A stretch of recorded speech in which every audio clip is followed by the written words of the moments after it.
Now this illustration deals with grounding electrode conductor with a listed type equipment in accordance with 250.30A5 exception 2. Now basically, if we review the callouts, the first one is at the very top of the illustration on the primary side of that transformer, and we have our conductors routed in a raceway from a service panel board or from a sub-panel type service type board. When I say service, it's supplying the power.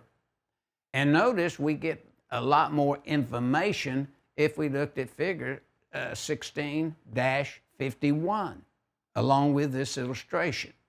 Now notice the grounded neutral conductor is used in this case in accordance with 250.142A as an alpha 3.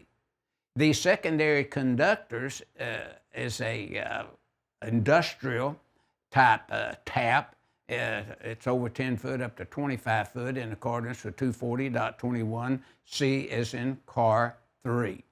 Now to the left of the illustration at the bottom, the EGB, internal to the equipment, is not smaller than the required grounding electrode conductor for this separately derived system per 250.30A5 exception 2.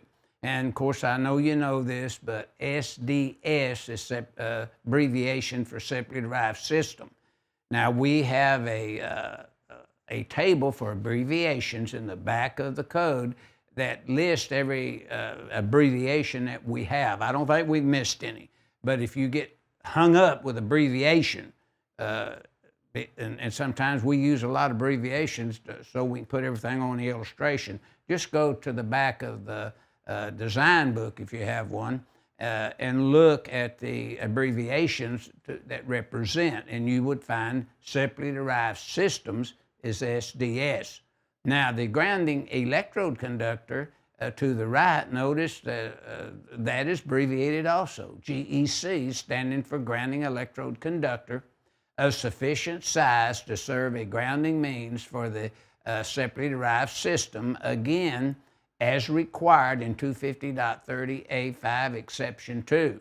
Now, notice with PV type enclosure for the not service conductors, for the tap conductors from the transformer to the main and the panel board there. Notice there's no parallel path. So with listed equipment, notice that we're allowed to bond in two different places as you see there.